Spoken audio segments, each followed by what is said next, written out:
What's the dumbest way? Someone covered up their crime. At 2 a.m., Zach pounded on my door screaming, "Let me in! The cops are here. They're going door to door." I saw police cars outside, blue lights flashing everywhere. Zach pushed past me into my apartment. Listen carefully. We've been together since 8 p.m. Pizza, Marvel Rivals, Netflix. I noticed blood on his shoe, his hands shaking. What happened? Doesn't matter. They're checking alibis for something on Riverside Drive. A knock came immediately.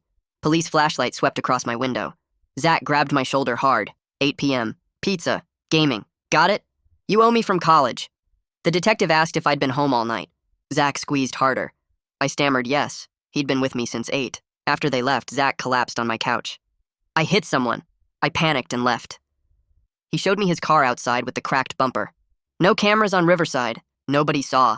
He made me delete my Ring doorbell footage. Texted me exact details to memorize. Pizza at 8:15 from Pizza Hut. Marvel Rivals until 11. Then Breaking Bad. He kept reminding me about taking blame for my drug possession in college. Your nursing career would have been over. I saved you. The news broke next morning. 22-year-old woman critical from hit and run on Riverside. Single mom, worked 2 jobs, had a 4-year-old daughter. Zach insisted we couldn't know it was her. The detective returned 3 days later with follow-up questions. Showed traffic cam footage of Zach's car near the scene. I stuck to the story, but my voice cracked. Funny, your neighbor says Zach's car wasn't here, the detective said. Zach texted constantly after. Stay strong. You're in this now. You already lied to police, and that's a felony. The victim's family posted videos online. Her daughter crying for mommy. I couldn't eat, couldn't sleep, kept seeing that little girl's face. Zach got more aggressive each day. Change your story now. We both go to prison. Remember, I know about your psych ward stay too. The victim's condition worsened. Her family held prayer vigils at the hospital. Her daughter's 5th birthday was tomorrow. She might die before it. The detective came back. Last chance to change your statement. We know you're lying. Traffic cams prove Zach wasn't here. Zach texted immediately. Don't crack. I'll tell everyone about your mental breakdown, your sewer's light attempt. Nobody will believe you. Then I saw the news update. Victim needed emergency brain surgery. Might not survive. The daughter on TV holding a handmade card. I made this to help mommy feel better. She promised we'd have cake tomorrow. That's when I broke completely. I drove to the police station at midnight. He wasn't here. I lied about everything. Showed the detective all Zach's texts, the threats, the blackmail. He said he'd expose my mental health history if I didn't cover for him. The detective took everything, had me write it all down, sign every page. They revealed Zach wasn't just drunk that night. Toxicology from the scene showed cocoa too. This was his 3rd DUI, license already revoked. He'd stolen his roommate's car to avoid detection. The victim had been left in a ditch for 2 hours in freezing rain. Would have died if a jogger hadn't found her. Zach had Googled hit-run jail time and how to threaten witnesses before coming to my apartment. The detective said they'd been testing my honesty. Already had Zach on CCTV at 3 bars. The victim had spinal damage, would never walk again. They'd been building cases against both of us until I came forward with the truth. Zach was arrested at his mother's house at dawn. Tried to fight cops, got tackled on the lawn, screamed I was a snitch, a rat, a liar. They charged him with vehicular assault, leaving the scene, DUI, witness tampering, intimidation. The prosecutor offered me immunity for testimony. Zach's family harassed me online. You destroyed his life over an accident. This isn't over. I testified at trial, provided all evidence. Zach's lawyer tried character assassination. Then yesterday, my phone exploded with notifications. A video was trending everywhere. Zach from prison, talking to some true crime podcaster. I never threatened anyone. Check his psych records. Involuntary commitment for delusions. He was driving that night. Created this whole story because the voices told him I was evil. I tried to help him, took the blame, but his guilt made him snap again. Classic paranoid delusion. You can't trust someone with mental health issues. I'm the real victim here. Before I knew it, my life was crumbling, and Zach was the only one who could stop it. I had to go visit him. I wake up to my phone buzzing like it's trying to drill through my nightstand. The screen shows 247 notifications. My hands shake as I unlock it and scroll through the messages. Crazy, fraud, liar, someone who destroyed an innocent man's life. The words blur together, but they all say the same thing. I'm the villain now. The nursing supervisor's text from 6 a.m. sits at the top of my messages. Call me immediately regarding your employment status. My stomach drops. I screenshot the worst threats before my hands get too shaky. Someone with a blank profile picture sent me a message saying they know where I work. Another one says I should die the same way I tried before. I delete my public Instagram account, and then my Twitter. My thumb hovers over the delete button for a few seconds on each one. Years of posts, gone. I keep one locked backup account just to document what's happening. My neighbor knocks on my door while I'm still in my pajamas. She looks uncomfortable, won't quite meet my eyes. Someone spray painted your car last night. The super is pretty mad about it. I thank her and close the door before she can say anything else. My laptop is already open on the kitchen table. 3 news outlets have emailed requesting comment on the Zach situation. One of them is a local TV station. I close the laptop without responding. The nursing supervisor answers on the first ring. Her voice is cold and professional. I'm being placed on temporary paid administrative leave pending a state board review. The publicity triggered it. She emphasizes this isn't disciplinary yet, just protective. But her tone tells me everything. She's already decided I'm guilty of something. Maybe lying to police. Maybe being mentally unstable like Zach said. Maybe just being too much drama for a hospital to deal with. I hang up feeling like someone just erased my entire professional identity. 10 years of nursing school and work, gone in one viral podcast episode.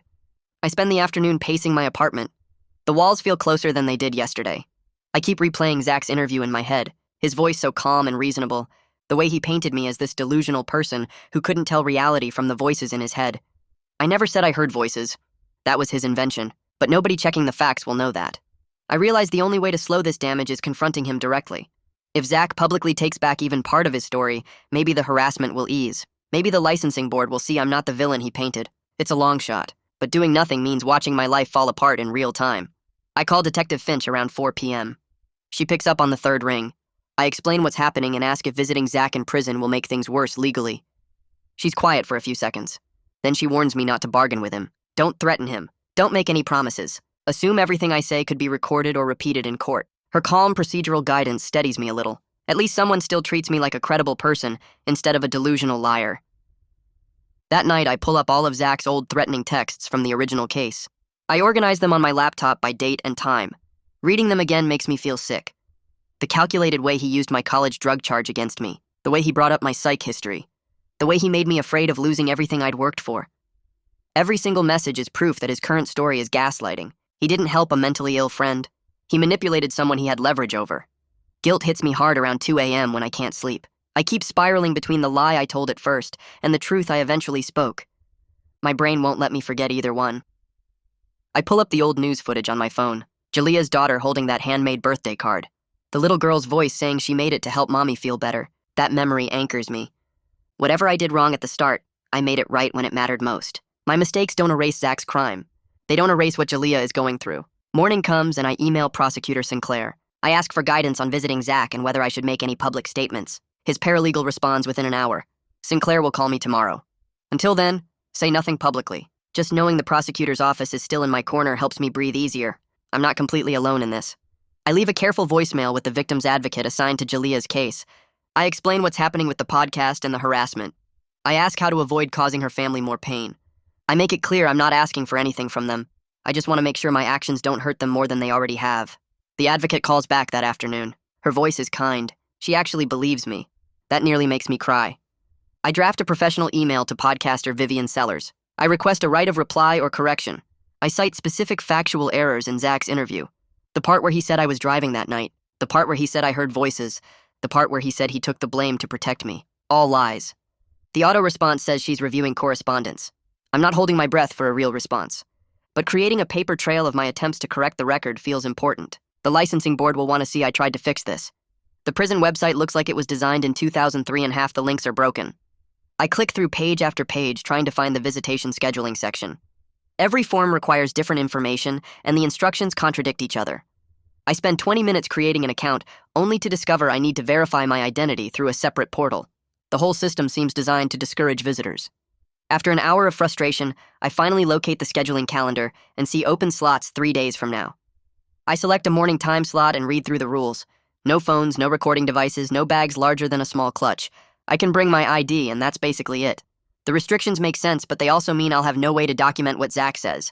I'll need to take notes immediately after the visit ends. Write down everything while it's fresh. The confirmation email arrives with a visitor number and detailed instructions about parking and security procedures. I save it to a folder labeled Prison Visit and stare at my calendar. 3 days until I voluntarily walk into a room with the person currently destroying my life online. The whole thing feels unreal, like I'm watching myself make this decision from outside my body. That night around 11 p.m., I'm lying in bed scrolling mindlessly when a memory hits me so hard I have to sit up.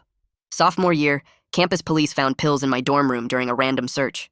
I was panicking, crying, knowing a drug charge would end my nursing dreams before they started. Zach was there visiting, and he just calmly said he'd take the blame. Said he had nothing to lose, his parents had money for lawyers, he'd get it expunged anyway. I remember feeling so grateful, so relieved, so lucky to have a friend like that. But now I see it differently. He wasn't being generous. He was making an investment. He was buying leverage over me for later. That realization makes me feel sick and sad at the same time. Our entire friendship was probably just him building insurance policies, collecting favors he could cash in when he needed control. The college drug charge, the times he covered for me when I was late to class, the loans he gave me that he never asked me to repay. None of it was friendship. It was all just Zach manufacturing debt I'd owe him someday. I feel angry at him, but also angry at myself for not seeing it sooner. Every kind thing he did came with invisible strings attached. I can't sleep, so I open my laptop and start writing. I title the document Prison Visit Script and force myself to think strategically instead of emotionally. I write out exactly what I will and won't say to Zach. I'll ask him directly to retract the mental illness claims publicly. I'll stay calm and factual. I won't beg or threaten. I won't get drawn into arguments about the past. I write the key sentence I need to say and read it over and over. I need you to tell the truth about what happened. Simple, direct, impossible to misinterpret. I stand up and go to the bathroom mirror. My reflection looks tired and scared. I say the sentence out loud. My voice shakes. I say it again, still shaky. I say it 10 more times until my voice sounds steady and clear. I feel ridiculous practicing in the mirror like I'm rehearsing for a play, but I need some sense of control going into that visitation room. I need to know I can say what I came to say without falling apart or getting manipulated into Zach's narrative. I print the script and put it in my wallet. I won't be able to bring it into the prison, but I can review it right before I go in. I wake up at 4 a.m. with my heart beating so fast I think I'm dying. My chest feels tight and I can't catch my breath. I'm convinced I'm having a heart attack. I sit up in bed and try to breathe slowly, but the panic just gets worse. My hands are numb and tingling. I remember the grounding techniques from therapy years ago. 5 things I can see. My lamp, my dresser, the window, my shoes, the doorknob. 4 things I can touch. The blanket, the mattress, my shirt, the wall. 3 things I can hear. The heater running, a car outside, my own breathing. 2 things I can smell. My laundry detergent, the faint smell of coffee from yesterday. 1 thing I can taste, the metallic fear taste in my mouth. Slowly, very slowly, my heart rate comes down. My breathing evens out. The numbness in my hands fades. I lie back down, but I know I won't sleep again. I realize I can't white-knuckle my way through this crisis alone. I need professional support. I need someone who understands trauma and public shaming and gaslighting. I need help processing whatever is about to happen at that prison. Morning comes and I search online for therapists who specialize in trauma. Most have waiting lists weeks or months long. I'm about to give up when I find a profile for someone named Kiara Lee. Her bio says she works with people dealing with public shaming, gaslighting, and complex trauma. I call her office not expecting anything, but the receptionist says there's actually a cancellation for next week. Right after my prison visit, I take it immediately. The intake call with Kiara Lee happens that afternoon. Her voice is warm but direct. No fake therapy sweetness. She asks basic questions about what I'm dealing with and doesn't seem shocked or judgmental. She mentions she's worked with other people whose reputations were attacked online and who were dealing with manipulation from people they trusted. Hearing her say that makes me feel less alone. She explains her approach focuses on helping people separate what they're actually responsible for from what they're being blamed for. She talks about moral injury and how telling the truth after lying can actually be more traumatic than the original lie. Booking that first session gives me something concrete to hold on to. A plan for processing whatever happens at the prison visit. A place to put all the feelings I've been trying to manage alone. The morning of the visit, I wake up early and my hands are already shaking. I don't trust myself to drive, so I decide to take the bus. I get dressed in plain clothes, nothing that will cause problems at security. I grab my ID and the visitor confirmation printout. I leave my phone at home since I can't bring it anyway. The bus stop is 2 blocks away and the weather matches my mood perfectly. Gray sky, cold wind, everything feels heavy and damp. I get on the bus and find a seat near the back. Other passengers get on and off at various stops. A few people glance at me, but most are lost in their own worlds. I wonder if anyone recognizes me from the viral story. Probably not. I'm probably just another invisible person on public transit dealing with problems nobody else knows about. The bus route takes 40 minutes and I spend the whole time staring out the window watching the city pass by. I pull out my phone and open the Notes app where I saved Zach's exact quotes from the podcast. I read through each one slowly and carefully. He said I was driving that night. Complete lie, contradicted by traffic cams showing his car at the scene. He said voices told me he was evil. Another lie. I never claimed to hear voices. That's his invention. He said he took the blame to protect me. Backwards, he forced me to lie to protect him through threats and blackmail. I start adding notes next to each quote, writing out the evidence that proves he's lying. Traffic cam footage shows Zach's car. Detective testimony confirms my cooperation. Text messages prove his threats. I'm analyzing his manipulation tactics like I'm studying for a test. Breaking down each lie clinically helps me feel less like a helpless victim and more like someone gathering ammunition for battle. By the time the bus reaches my stop, I have a clear mental map of every false claim and every piece of evidence that contradicts it. My phone buzzes in my hand. An email from the state nursing board. I open it and my stomach drops. Formal investigation opened. They're requesting my written statement and all supporting documents within 14 days. The jolt of dread is physical, like someone punched me in the chest. This is really happening. My professional license is genuinely at risk. Everything I worked for, all those years of school and training and clinical hours, all of it could disappear because of Zach's lies. I forward the email to Sinclair's office immediately. I open my notes app and add respond to board inquiry to my growing crisis to-do list. The list is getting long. Prison visit today, therapy next week, board response in 2 weeks. Each item feels like a weight I'm carrying, but at least I have a list. At least I have concrete actions I can take instead of just drowning in panic. The prison is surrounded by fencing and security cameras. I park in the visitor lot and walk to the main entrance. Inside, there's a security checkpoint that looks like airport screening, but more intense. I put my ID and paperwork in a tray. I walk through the metal detector and it beeps. The guard tells me to empty my pockets. I pull out some coins I forgot about. I go through again. No beep this time. The guard checks my paperwork and stamps my visitor pass. The whole process takes forever and I'm hyper-aware of every detail. The metal detector's electronic beep. The guard's bored expression like he's done this 1,000 times. The other visitors waiting their turn, most of them looking tired and resigned. The waiting room smells like industrial cleaner mixed with anxiety. Hard plastic chairs bolted to the floor. A vending machine in the corner. A woman tries to comfort her crying toddler, bouncing the kid on her knee and making soothing sounds. I wonder what brought her here. What her version of this nightmare looks like. Who she's visiting and what they did. Eventually my name gets called and a different guard leads me through a series of locked doors into the visitation room. Zach walks in and sits down across from me at a small table. He's thinner than I remember, his face more angular. But his eyes have that same calculating look I've seen 100 times before. Before I can even say hello, he launches into his prepared speech. He tells me he was protecting me, that I was spiraling, that he had to take control of the narrative before I hurt myself again. Every word is carefully chosen to hook my guilt and activate my shame. I feel the old familiar pull of his manipulation, the way he makes everything sound reasonable and caring. But I stay focused on my script. I take a breath and say clearly that I need him to retract the mental illness claims publicly. My voice stays steady. He doesn't even pause. He pivots immediately to blaming Jalea. He says she was jaywalking anyway, that it wasn't really his fault, that if she hadn't been in the road, nothing would have happened. I feel my stomach turn, but I keep my voice calm. I repeat my request. He needs to tell the truth about what happened. He leans back in his chair and smiles slightly, like he's enjoying this. Like this is all just a game to him and I'm losing. I walk out of that visitation room with my legs feeling shaky and my head spinning from Zach's manipulation. The guard escorts me back through the locked doors and I grab my stuff from the security locker. Outside the prison, I sit in my car in the visitor parking lot and pull out a notebook from my glove box. My hands are still trembling, but I start writing down everything that just happened while it's fresh in my mind. I write Zach's exact words about protecting me and taking control of the narrative. I note how his face looked when he blamed Jalea for jaywalking, that slight smile like he was enjoying my discomfort. I document every manipulation tactic he used, the way he pivoted from fake concern to victim blaming without missing a beat. My hand cramps from writing so fast, but I keep going because I need this record. I need proof I'm not imagining his gaslighting, that this really happened the way I remember it. The memo runs 3 full pages front and back. I date it and sign it at the bottom before starting my car. I take a photo of each page with my phone and email them to myself for backup. The drive home takes 40 minutes and I replay the visit in my head the whole time, catching details I forgot to write down. I pull over twice to add notes to my phone. When I finally get home, I collapse on my couch feeling drained, but also weirdly focused. I did what I came to do. I asked Zach to tell the truth and he refused. Now I have documentation of that refusal. I heat up some leftover pizza and try to watch TV, but I can't focus on anything. My brain keeps circling back to Zach's face, his casual cruelty, the way he made hitting someone and leaving them in a ditch sound like no big deal. I fall asleep on the couch around midnight, still wearing my clothes. The next morning, I wake up to my phone buzzing nonstop. I grab it and see notifications flooding in. Vivian Sellers posted something on social media. I open the link and my stomach drops. She's posted a teaser for an upcoming podcast episode with the caption, "Exclusive update on the Zach case."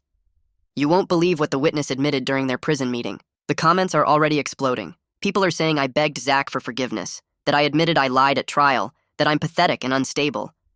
None of that happened, not even close. I read through dozens of comments calling me names, saying I destroyed an innocent man's life, hoping I get what I deserve. My first reaction is pure outrage. I want to comment and correct the record, explain what really happened, defend myself. But then the outrage turns into this heavy numbness. I can't control what Vivian publishes. She's going to edit and frame things however she wants for maximum drama.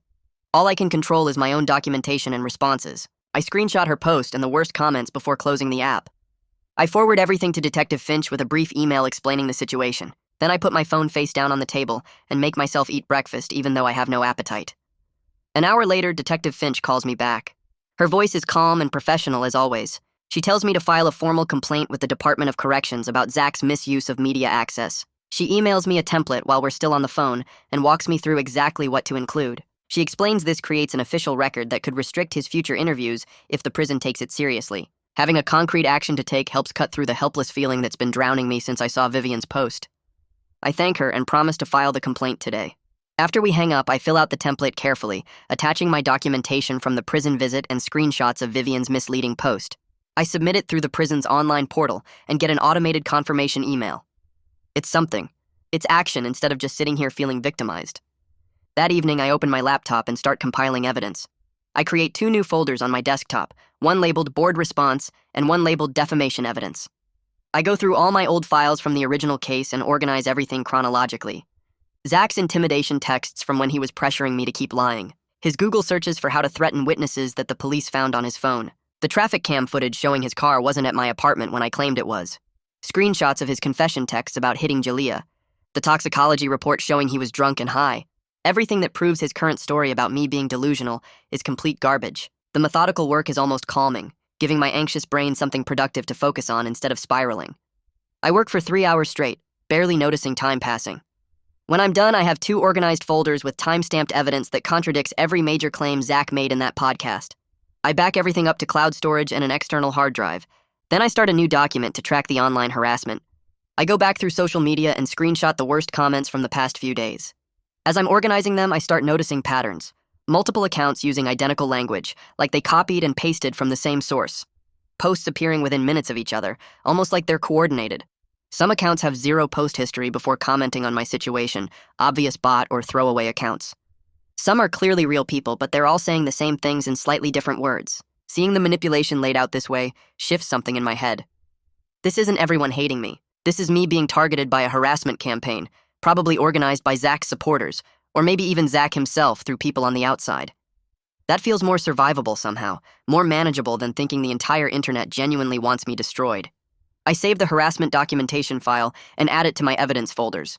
The next morning, I have the HR meeting at the hospital. I put on clean clothes and drive over early. The director's office is on the 3rd floor. I sit in the waiting area for 10 minutes before getting called in. The meeting is awkward and formal. The director and my supervisor are both there. They tell me I'm staying on paid administrative leave, but they warn me sternly about maintaining patient privacy if I make any public statements. The director's tone isn't hostile exactly, but it's disappointed, like I've let everyone down. That somehow stings worse than if she'd just been angry. She says they're not making any decisions about my future until the state board completes their review. My supervisor barely makes eye contact with me the whole time. They hand me paperwork to sign acknowledging the terms of my leave. When I leave the building, I have to surrender my employee badge temporarily. The security guard deactivates it right there and hands it back to me. I walk to my car feeling like I'm in some kind of professional purgatory, not fired but not really employed either. That afternoon, I make a strategic decision about social media. I delete my remaining public accounts except for one profile I set to completely private. I'll use that locked account only to capture evidence of harassment if I need it for legal purposes. Letting go of my online presence feels like admitting defeat in some way. But it also feels like shedding a weight I didn't realize was crushing me. The constant notification anxiety, the compulsive checking to see what people are saying, the spiral of reading hateful comments, all of that eases within hours of deleting the apps from my phone. My apartment feels quieter. My brain feels less cluttered. I can actually focus on other things for more than 5 minutes at a time. The next day, I have my first appointment with Kiara Lee, the therapist I found who specializes in trauma. Her office is in a professional building downtown. The waiting room has comfortable chairs and calming artwork. She comes out to greet me right on time, a woman in her 40s with kind eyes and a firm handshake. We go into her office and she has me fill out some intake paperwork while she reviews the notes from our phone screening. Then we start talking. She introduces concepts I've never heard of before, like moral injury, the psychological damage that comes from violating your own values even under coercion. She explains how gaslighting works at a brain level, how it makes you doubt your own memory and perception. She validates that my initial lie was wrong, but my decision to tell the truth was brave, and those two things can exist together. I don't have to be all good or all bad. I can be someone who made a serious mistake under pressure and then did the right thing when it mattered most. Hearing her explain it that way makes me feel like someone finally handed me a map for navigating this psychological mess instead of just stumbling through it blind. We talk for the full 50 minutes and she gives me some homework, writing exercises to process the guilt and shame. I leave her office feeling wrung out but also somehow lighter, like I've been carrying a backpack full of rocks, and she helped me set it down for a minute. That evening I'm making dinner when my phone buzzes with a text from a number I don't recognize. I almost delete it as spam, but something makes me open it. It's from a guy I knew in college, someone I haven't talked to in probably 5 years. His message is long. He says he saw the news about my situation and wanted to reach out. He tells me Zach pulled similar manipulation tactics on him during sophomore year over a plagiarism incident. Zach found out this guy had copied part of a paper and used that knowledge as leverage for months, making him do favors and cover for him. The guy says he's been carrying guilt about not speaking up about Zach's character during the trial. He offers to corroborate Zach's pattern of coercion if it would help my case. Reading his text makes me feel less alone and less crazy. I'm not the only person Zach has manipulated this way. There's a pattern here, documented behavior going back years. I text back asking if he'd be willing to share his account with my lawyer, and he responds immediately saying, yes, absolutely, whatever I need. I forward the text thread to Sinclair's office with a note explaining the context. 2 days later, Prosecutor Sinclair calls me. His voice is steady and professional. He tells me he's reviewed all the evidence I compiled and the text from my college friend. He advises me to draft a sworn affidavit rebutting Zach's specific claims point by point. He outlines the possibility of a civil defamation suit if the harassment continues and causes measurable damage to my career or reputation. Hearing him discuss legal options in concrete terms is deeply reassuring. This isn't just he said, she said anymore. There are actual mechanisms for fighting back, legal tools I can use. He explains the process for the affidavit and sends me examples to work from. We agree I'll draft it over the weekend and send it to him for review early next week. After we hang up, I feel something I haven't felt in weeks. Not quite hope, but maybe determination. I have a plan. I have evidence. I have professionals helping me. Zach can keep lying from prison, but the truth has documentation and the lies don't. I open my laptop and start working on the affidavit outline, organizing my thoughts and matching them to evidence. The work feels purposeful instead of desperate. I'm not just defending myself anymore. I'm building a case. Sinclair emails me back within an hour with edits to my draft, and we go back and forth maybe 6 times over the next 2 days, cutting anything that sounds defensive or angry. He helps me focus on the facts. I initially lied to police. I came forward with the truth.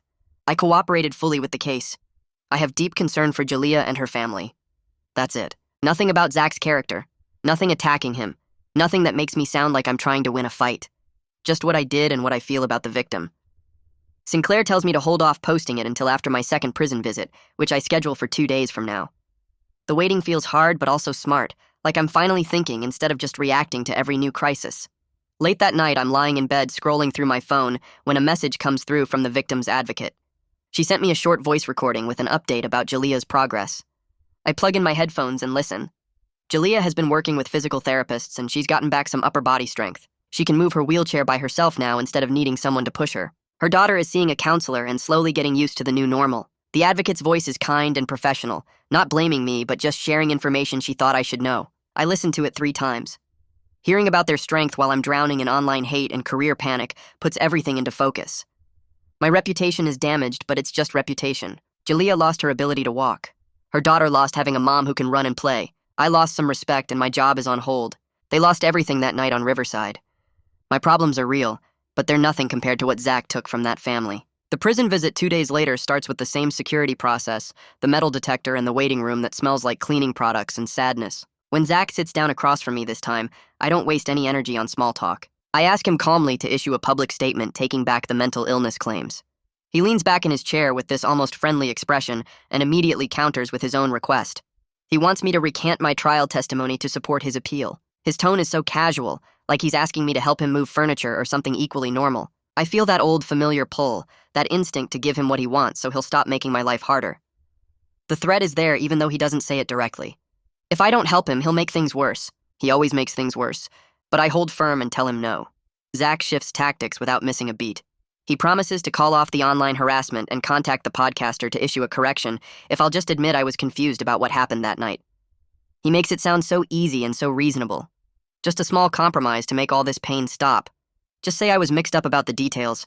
He's not asking me to lie, he says, just to acknowledge that my memory might not be perfect. I sit there looking at him, and I remember Jalea's daughter's face on the news, that little girl holding up a birthday card for her mom. I remember the advocate's message about how hard Jalea is working just to move her own wheelchair. I tell Zach clearly and slowly that I'm not lying again.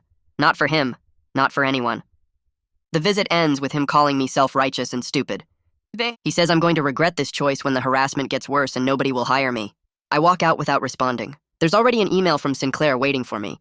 He sent a formal letter advising zero further contact with Zach without legal counsel present. Somehow he knew exactly when I'd need that boundary reinforced. The letter is direct and clear.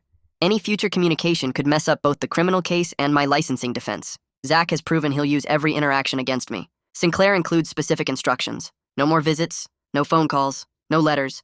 If Zach tries to contact me, I forward everything to Sinclair's office without responding. Reading it makes me feel protected and also kind of embarrassed that I needed someone else to tell me what I should have already known. 2 days later, I walk out to my car in the morning and find long, ugly scratches down the passenger side.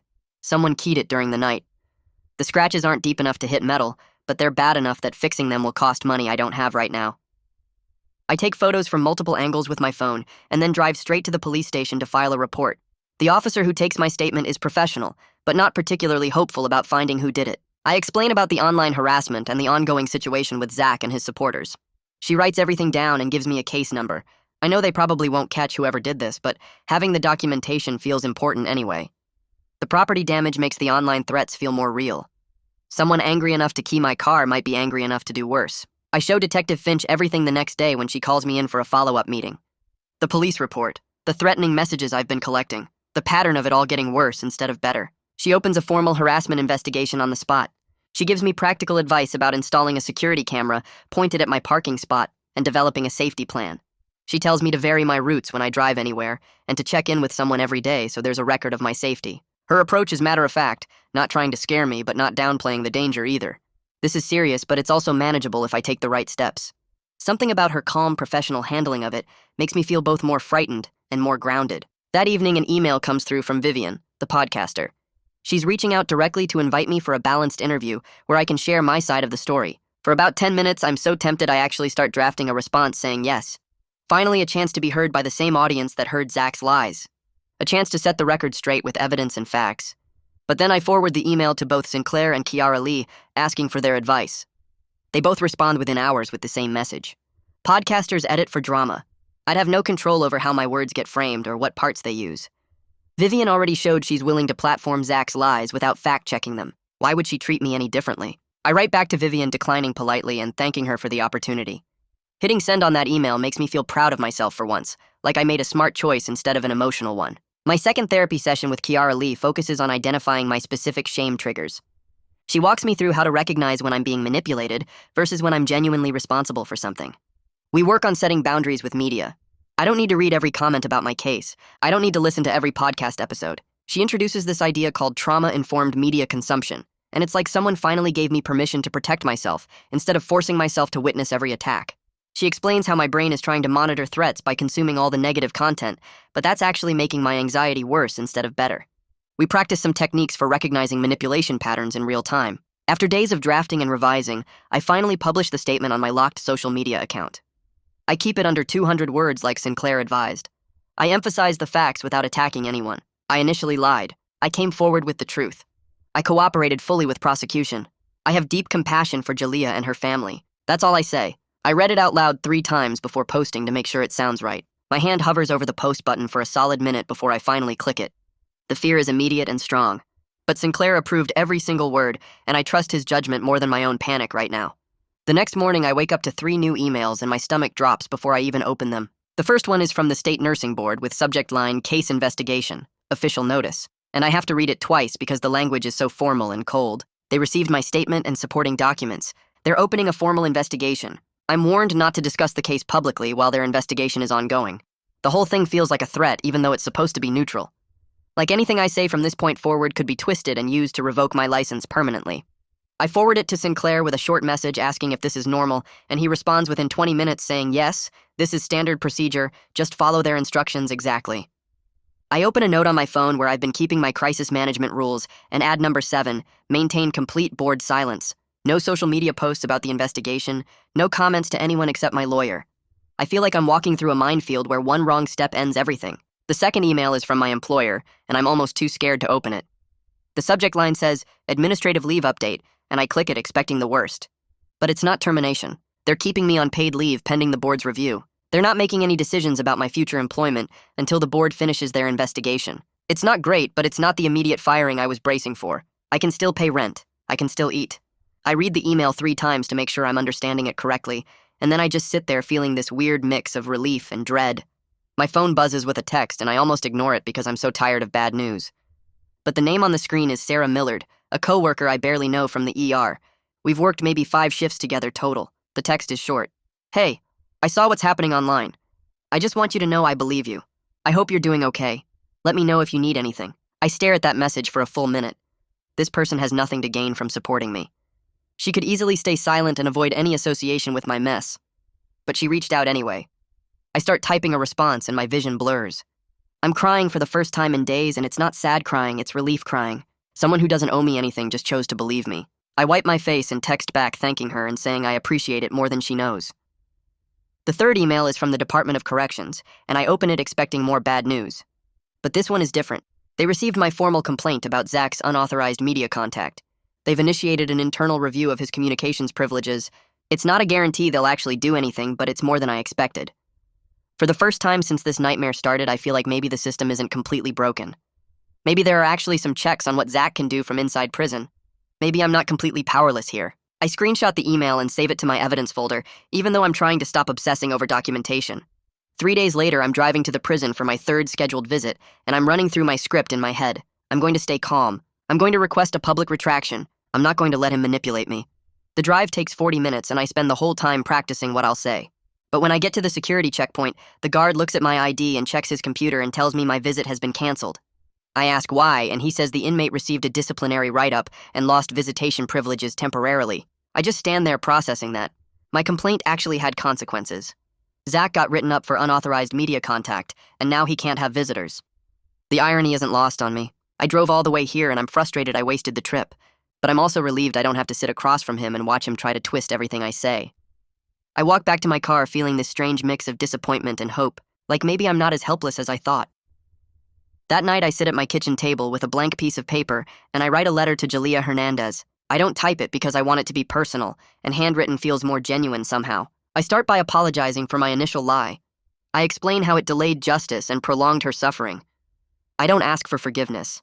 I don't try to justify what I did by explaining Zach's threats or my fear. I just own it. I tell her I'm genuinely sorry, and I understand if she never wants to hear from me again. I write that I hope she and her daughter are doing as well as possible given everything. It takes me an hour to write 2 pages, because I keep stopping to make sure I'm not making it about me or my guilt. This needs to be about acknowledging the harm I caused her. I fold the letter and put it in an envelope. The next morning, I call the victim's advocate assigned to Jalea's case. I explain I wrote a letter apologizing, and I want to give it to her only if Jalea actually wants to read it. I make it very clear I expect nothing in return.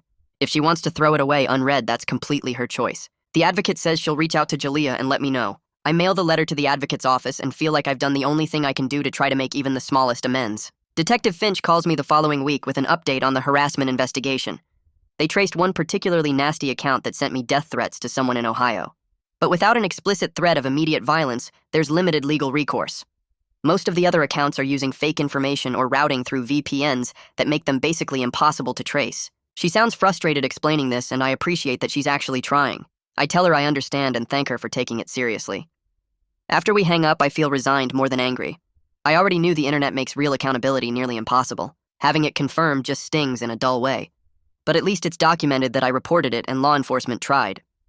2 days later, Sinclair emails me a PDF attachment with subject line, "Motion filed, immediate review recommended." I open it, and it's a formal legal motion requesting a court order to restrict Zach's media access. The filing is 12 pages long, and it's detailed and damning. Sinclair laid out Zach's entire pattern of coercion starting from college. The motion cites specific dates and quotes from Zach's threatening texts. It references his Google searches for how to intimidate witnesses. It argues that his recent podcast interview is a continuation of witness tampering and manipulation of public perception. Reading it makes me feel protected for the first time since this started. Someone with actual legal power is fighting for me in an official capacity. This isn't just me trying to defend myself online. This is a prosecutor telling a judge that what's happening to me is illegal and needs to stop. I read the motion 3 times and save it to every device I own. The next morning, Sinclair sends me a court transcript excerpt. The judge took the media restriction motion under advisement, which apparently means he's thinking about it but hasn't decided yet. Sinclair explains this is normal, but it could take weeks for a ruling. The waiting is brutal. Every day Zach has media access is another day he can do more damage to my reputation. I start checking my email obsessively every hour looking for updates from Sinclair or the court. I try to distract myself with TV, but I can't focus on anything that requires actual thought. I end up watching cooking shows and home renovation programs because they're mindless and soothing. 4 days after the motion was filed, Vivian Sellers drops a new podcast episode. The title is Censorship or Justice: The Fight to Silence Zach's Story. I don't listen to it, but the comments and social media posts flood my locked account's message requests immediately. She's framing Sinclair's motion as an attack on free speech and an attempt to silence a wrongfully convicted man. The harassment spikes hard. I get 100 new threatening messages in the first 12 hours. People calling me a fascist and a liar and saying I'm trying to cover up the truth. But then something interesting happens. After about 48 hours, the spike plateaus and then starts dropping. The algorithm moves on to whatever new outrage is trending. I watch the harassment numbers go down, and I realize that internet fury has an incredibly short attention span. My life being destroyed is just content to be consumed and forgotten when something newer and shinier comes along. It's both comforting and deeply depressing. My 3rd therapy session with Kiara Lee is scheduled for Thursday afternoon, and I show up feeling exhausted. We spend the hour talking about control and what I'm actually responsible for. She helps me see the difference between things I can control, like my truthfulness and my cooperation with authorities, and my professional conduct, and things I can't control, like public opinion and other people's choices. She explains that I'm responsible for telling the truth, but I'm not responsible for making everyone believe me. That distinction sounds obvious when she says it, but actually accepting it emotionally is way harder than I expected. I keep wanting to fix everyone's perception of me, and she keeps redirecting me to focus on what I actually did and whether I can live with that. By the end of the session, I feel slightly less crushed by the weight of strangers' opinions, but I know this is going to take a lot more work to really internalize. That night, I open my laptop and pull up the prison visitation system. My cursor hovers over the cancel button for maybe 30 seconds before I click it. A confirmation screen pops up asking if I'm sure I want to remove Zach from my approved visitor list, and I click yes without hesitation. The system processes for a few seconds, then displays a message that my request has been submitted and will be processed within 48 hours. I close the laptop, and the weight that lifts off my chest is immediate and physical, like I've been carrying something heavy and finally set it down. I don't owe Zach my time or my energy or my presence. That boundary is mine to set, and I just set it. I sleep better that night than I have in weeks. No nightmares about prison visits or manipulation tactics, just deep blank sleep that my body desperately needed. The next morning, I wake up to an email from the state nursing board with the subject line, "Formal Hearing Notice," and my stomach drops before I even open it. The email is formal and bureaucratic, explaining that my hearing is scheduled for 5 weeks from today, and I need to submit a comprehensive response packet including all relevant evidence, witness statements, character references, and any supporting documentation that demonstrates my fitness to practice nursing. They list specific requirements in bullet points and emphasize that failure to provide complete documentation may result in an adverse decision. I forward the email to Sinclair immediately with a note asking for guidance on what to include and how to frame everything. He responds within an hour with a detailed list of documents I should gather and offers to write a letter on my behalf explaining the immunity agreement and my cooperation with the prosecution. I spend the entire weekend assembling my defense packet, spreading everything across my kitchen table like I'm building a legal case, which I guess I am. I print out every threatening text Zach ever sent me, highlighting the ones where he explicitly leverages my mental health history and the college drug charge. I include the immunity letter from Sinclair with his official letterhead and signature. I track down the memo Detective Finch wrote about my cooperation and voluntary disclosure, and she emails me a clean copy within hours of my request. My employer sends a professional letter confirming my work history, performance reviews, and the fact that I'm currently on administrative leave pending board review, but have no disciplinary history with the hospital. Kiara Lee provides documentation of our therapy sessions with a summary explaining that I'm actively addressing trauma and developing healthy coping strategies, and she includes her professional opinion that I demonstrate genuine remorse and commitment to ethical practice. I write a personal statement that takes me 4 drafts to get right, owning the initial lie without making excuses but explaining the coercion and fear that led to it, then emphasizing how coming forward demonstrated my ultimate commitment to truth over self-protection. I organize everything chronologically in a 3-ring binder with labeled tabs and a table of contents. The final packet is 80 pages and represents every piece of evidence I have that I'm not the unstable liar Zach painted me as. I make 3 copies, one for the board, one for myself, and one backup, then drive to the board office on Monday morning to hand deliver it with a signature confirmation. The clerk stamps my receipt and tells me the hearing is scheduled for 9 a.m. in conference room B, and I should arrive 15 minutes early. I thank her and leave feeling like I've done everything I possibly can to defend myself, and now it's out of my hands. 5 weeks crawl by with agonizing slowness. I keep busy with therapy sessions and checking my email obsessively for any updates from the board or Sinclair. I avoid social media entirely, except for my locked evidence account, which I barely check anymore. The night before the hearing, I can't sleep, lying in bed rehearsing answers to possible questions and trying to predict what the board members will focus on. I finally give up around 5 a.m. and take a long shower, then put on my most professional outfit, a navy suit I bought specifically for this hearing because I want to look like someone who takes their nursing license seriously. I arrive at the board office at 8:45 a.m. and check in with the receptionist who directs me to a waiting area outside conference room B.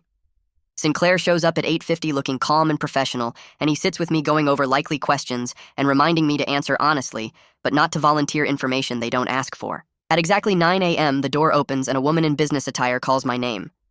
The conference room has a long table with 5 board members sitting on one side, 3 women and 2 men, all with serious expressions and thick folders in front of them. I sit across from them with Sinclair beside me, and my hands are already sweating. The chair, a woman in her 60s with gray hair and sharp eyes, introduces the panel and explains the hearing process. They've reviewed my packet and have questions about my initial false statement to police and my subsequent cooperation. The first question hits hard, asking why I lied in the first place if I knew it was wrong. I take a breath and explain Zach's coercion, the threats about my mental health history, the leverage he had from college, the fear of losing everything I'd worked for. I don't make excuses. I just lay out what happened and own that fear doesn't justify lying to police. One of the male board members asks how they can trust my judgment now if I was willing to lie under pressure. I explain that coming forward was the hardest thing I've ever done because I knew it would expose me to exactly this kind of scrutiny. But I did it anyway because the victim deserved justice, and I couldn't live with myself knowing I'd helped Zach escape consequences. I referenced Sinclair's immunity letter and Detective Finch's memo about my voluntary cooperation, pointing out that I came forward before they had definitive proof against me, which demonstrates I chose truth over self-protection when it really mattered. Another board member asks about my mental health history and whether my psychiatric hospitalization affects my ability to practice safely. I explain that my hospitalization was years ago during a crisis period, that I've been in consistent therapy since then, and that Kiara Lee's documentation shows I have effective coping strategies and no current safety concerns. I emphasize that mental health history doesn't make someone unfit to practice, and that I've never had any patient safety issues or workplace incidents related to my mental health. The questions continue for almost an hour, covering everything from my relationship with Zach, to my understanding of professional ethics, to my plans for maintaining accountability going forward. Sinclair interjects occasionally to clarify legal points or reference specific documents in my packet. I can see the board members taking notes and exchanging glances, but I can't read their expressions. Finally, the chair thanks me for my candor and asks if I have anything else to add. I take a moment, then say that I know my initial lie was serious and wrong, but I also know that nurses make mistakes, and the question is whether we learn from them and do better, and I'm committed to doing better every single day. The chair nods and explains that the board will deliberate and call me back in with their decision. I sit in the hallway for 2 hours that feel like 2 years. Sinclair sits with me for the first hour, then has to leave for another appointment, squeezing my shoulder and telling me I did well in there. I pace the hallway, sit down, stand up, check my phone, put my phone away, repeat. Other people come and go for their own hearings, and I wonder what their stories are, what brought them here. At 11:30 a.m., the door opens and the same woman calls my name again. I walk back into the conference room on shaky legs and sit down. The chair looks at me with an expression I can't quite read and begins speaking in a formal tone.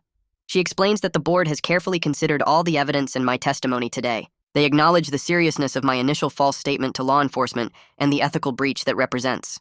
However, they also recognize the coercive circumstances, my voluntary disclosure and cooperation with authorities, the immunity agreement that reflects prosecutorial confidence in my truthfulness, and my demonstrated commitment to accountability through therapy and this hearing process. She pauses and I stop breathing. The board has decided to retain my nursing license, but place me on 12-month probation with specific conditions, including mandatory ethics coursework, supervision requirements at work, and quarterly check-ins with a board-assigned monitor. I'll need to complete an ethics remediation program within 6 months and submit quarterly reports documenting my compliance with all probation terms. Any violations during the probation period could result in license suspension or revocation. She emphasizes that this is a serious sanction reflecting the gravity of my conduct, but also recognition that I took responsibility and demonstrated genuine remorse. I thank the board and leave the room in a daze. It's not the complete vindication I wanted, but it's not the career-ending revocation I feared. I still have my license. I can still work as a nurse. I just have to prove over the next year that I deserve the second chance they're giving me. I sit in my car in the parking lot and cry for 10 minutes. Not from sadness, but from sheer relief that it's over, and I survived it. A week after the hearing, Sinclair emails me a copy of the judge's ruling on the media restriction motion. I open the PDF with my heart pounding, hoping for a complete ban on Zach's interviews. The ruling is dense legal language, but the key points are clear enough. The judge acknowledges concerns about witness intimidation and manipulation of public perception, but also recognizes First Amendment considerations. He issues a limited order restricting Zach's non-legal media communications pending his appeal, meaning Zach can still talk to journalists and podcasters, but the prison has to review and approve content in advance, and Zach can't make specific statements about witnesses or ongoing legal proceedings. It's not a complete ban, more like oversight and boundaries. Sinclair's email explains that this is actually a pretty good outcome, given how courts usually balance free speech against other concerns. But I feel frustrated that Zach still has any media access at all. Later that day, I check Vivian Seller's podcast feed and see she's added a brief disclaimer to the original episode that featured Zach. The disclaimer is bland and legalistic, noting ongoing legal proceedings and multiple perspectives, but the episode itself is still up and still getting downloads and comments. I want to be angry, but I'm mostly just tired. I got partial relief, not perfect justice, and that's probably the best I'll get in this situation. The legal system gave me some protection, but it can't undo the damage that's already done or prevent every future harm. I have to accept that some things are outside my control and focus on the things I can actually influence, which is basically just my own choices and actions going forward. 2 months pass in a blur of work and therapy and slowly rebuilding some sense of normal life. I'm back at the hospital on modified duty per my probation terms, working under supervision and being extra careful about every decision I make. The harassment has mostly died down to occasional flare-ups when someone rediscovers the old podcast episode. One Tuesday morning, I'm getting ready for a shift when I get an email notification from the appellate court. My hands shake opening it because I know Zach filed an appeal and I've been dreading what it might say. The document is 23 pages of dense legal language, but Sinclair sends me a summary an hour later. Zach's appeal claimed that I recanted my testimony and that his conviction was based on unreliable witness statements. But the appeals court reviewed the actual trial record and found no recantation anywhere. The decision is dry and procedural, but the message is crystal clear. Zach's conviction stands on overwhelming evidence, including traffic camera footage, toxicology reports, his own Google searches, and multiple witness statements. My testimony was one piece among many, and the court found it credible and consistent with all other evidence. The appeals court affirms the original conviction and denies Zach's appeal in its entirety. I read the decision 3 times, making sure I understand it correctly. The truth held up under scrutiny. The legal system worked, at least this time. I don't feel celebratory, just quietly satisfied that all of Zach's manipulation and media stunts couldn't overcome the actual facts of what happened that night on Riverside Drive. 4 months after I sent my letter to Jalea through the victim's advocate, I get a phone call from the advocate asking if I'm still interested in meeting with Jalea. My heart nearly stops. I say yes immediately, trying not to sound too eager or desperate. The advocate explains that Jalea has agreed to a brief supervised meeting at her office, maybe 30 minutes, just to hear what I have to say. She emphasizes that I shouldn't expect forgiveness or closure. This is purely for Jalea's benefit and healing process, not mine. I agree to whatever terms she wants. The meeting is scheduled for the following Thursday at 2 p.m.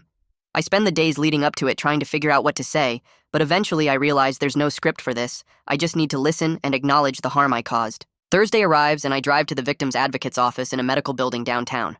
The advocate meets me in the waiting room and takes me to a small conference room where Jalea is already sitting in her wheelchair. She looks tired and older than her 22 years, and seeing her in person after months of thinking about her makes everything feel suddenly very real. I sit down across from her, and the advocate sits between us slightly off to the side. I start to apologize, but Jalea holds up her hand and starts talking first.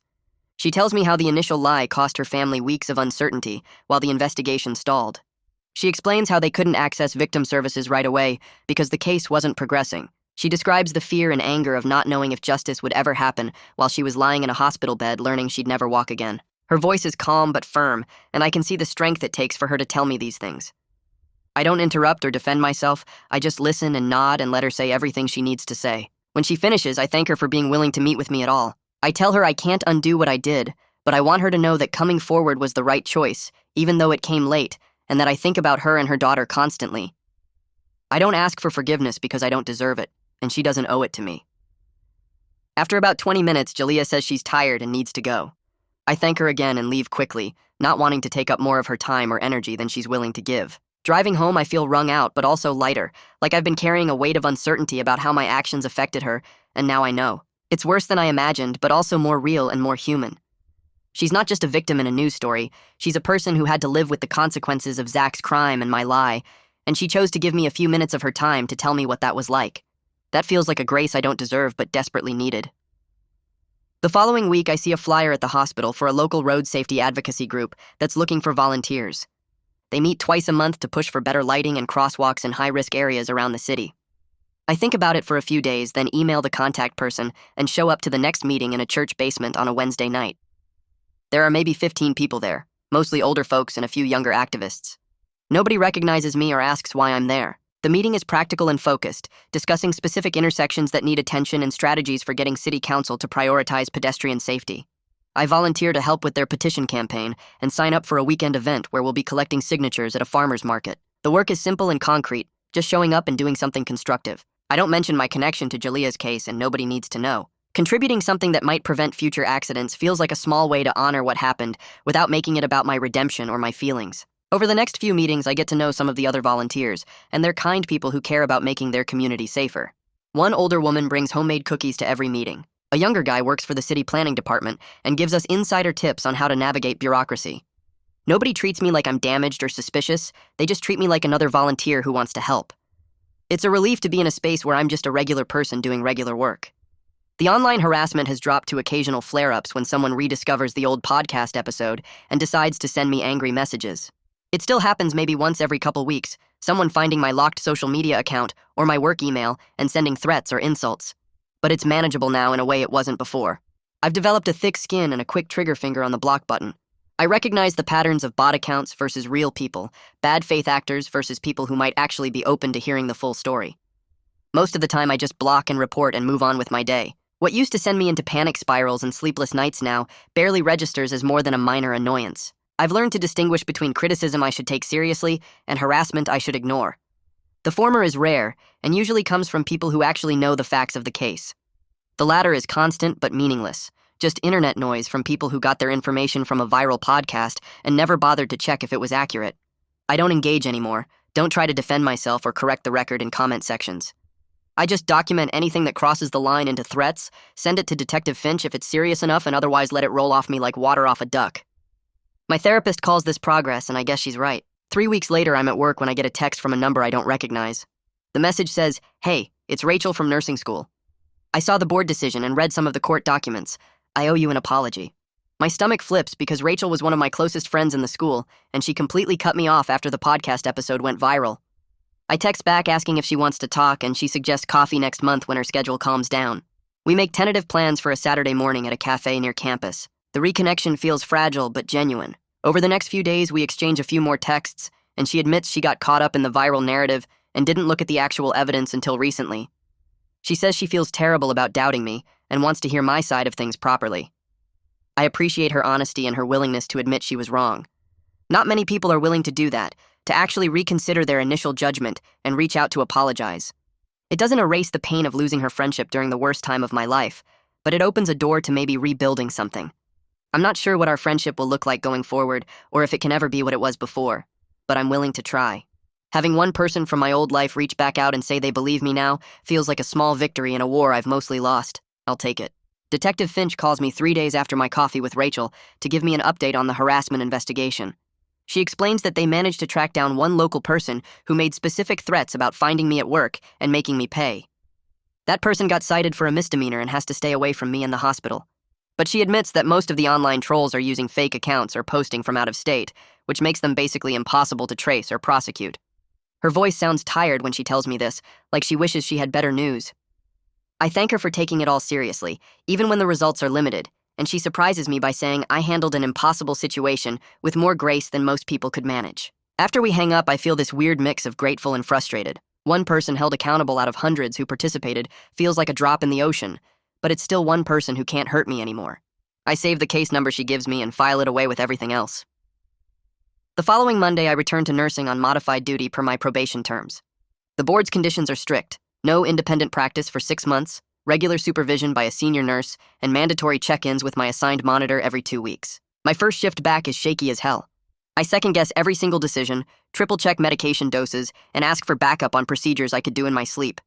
My hands shake when I insert an IV on my second patient, and I have to take a breath and start over. But I'm competent, and my patients don't suffer. Nobody dies, nobody gets hurt, and by the end of the shift, I'm exhausted but functional. A senior nurse named Melanie, who I've always respected, pulls me aside in the break room before I leave. She touches my shoulder and tells me she's glad I'm back, that the unit missed me. That simple statement steadies something inside me that's been wobbly for months. I drive home feeling like maybe I can actually do this, like maybe I'm not permanently broken. My 6th therapy session with Kiara Lee happens on Thursday afternoon, and we spend the whole hour developing a concrete plan for managing triggers at work. She helps me identify my specific warning signs, the tight feeling in my chest, the way my thoughts start racing, the urge to check my phone constantly for new harassment. We create what she calls a hierarchy of coping tools, starting with basic grounding techniques I can use on the floor and building up to emergency interventions if I'm heading toward a full panic attack. She has me practice the 5 senses grounding exercise right there in her office. Name 5 things I can see, 4 I can touch, 3 I can hear, 2 I can smell, 1 I can taste. It feels silly at first, but by the 3rd round I notice my breathing has slowed down.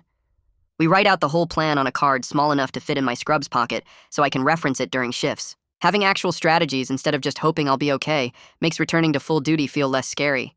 I'm not gambling on my mental state holding up. I have tools I can use when things get hard. That weekend, I finally tackle the digital mess I've been maintaining since the crisis started.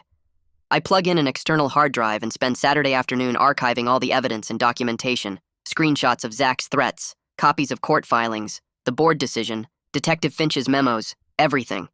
Keeping it all felt necessary during the crisis, like I needed instant access to prove I was telling the truth.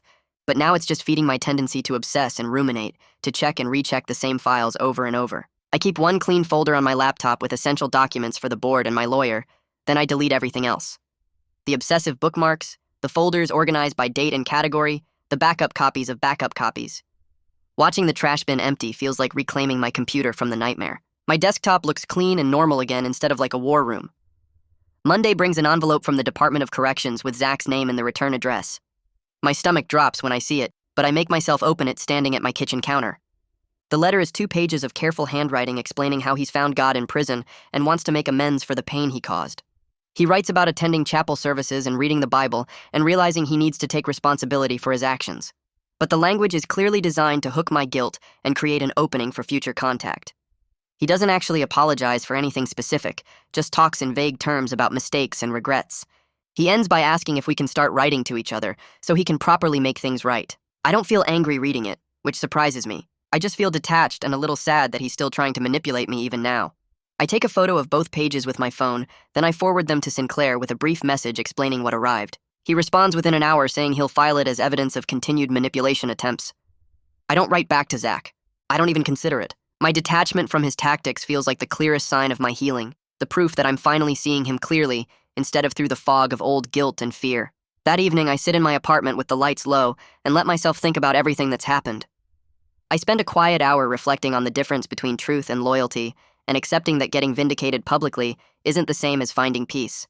Some people will always believe Zach's version of events because it's more dramatic and confirms their existing biases about mental illness and unreliable witnesses. His story has heroes and villains and a clear narrative arc. The truth is messier and less satisfying. I can't control what strangers on the internet believe about me. I can only control whether I told the truth when it actually mattered, and I did. I chose Jalea and her daughter over protecting myself. That has to be enough. The acceptance feels heavy, but also freeing, like I'm finally putting down a weight I've been carrying since the podcast dropped. I'm not going to spend the rest of my life trying to convince people who don't want to be convinced. Coffee with my supportive coworker turns into a regular weekly thing over the next month. Every Thursday after our shift, we meet at the same cafe near the hospital and talk for an hour. Gradually, a small circle of trust forms with a few other colleagues who know my story and don't judge me for it. There's Melanie, the senior nurse who welcomed me back. There's Joseph from the ER who dealt with his own public scandal years ago. There's Jennifer who works in pediatrics and just seems to see people clearly without all the judgment. We don't talk about the case much. Mostly we just have normal conversations about work drama and terrible patients and weekend plans. But knowing they see me as a whole person rather than a scandal feels like rebuilding my social foundation one coffee at a time. These aren't deep friendships yet. Maybe they never will be. But they're real connections with people who know the worst thing about me and still choose to sit with me and laugh at my jokes. 6 weeks after the harassment peaked, Vivian Sellers moves on to covering a new true crime sensation about a missing college student in Oregon. Her podcast feed fills up with episodes about the new case, and my story stops appearing in the recommended queue. The algorithm has moved on to fresh outrage. I check my locked evidence capture account one last time and see that new comments on the old episodes have dropped to almost nothing. A few stragglers still find it and send me angry messages, but the wave has passed. I log off the account and spend 20 minutes going through the deactivation process, confirming multiple times that I really want to delete it. When it's finally gone, I feel this strange lightness. I'm choosing to keep my life deliberately smaller and steadier, rather than chasing public vindication I'll never fully achieve. My apartment is quiet when I look around it that night. My nursing shifts are routine and boring. I'm learning that this boring stability is actually the victory I needed all along. Not dramatic vindication or perfect justice, just the ability to live a normal life again without constant crisis.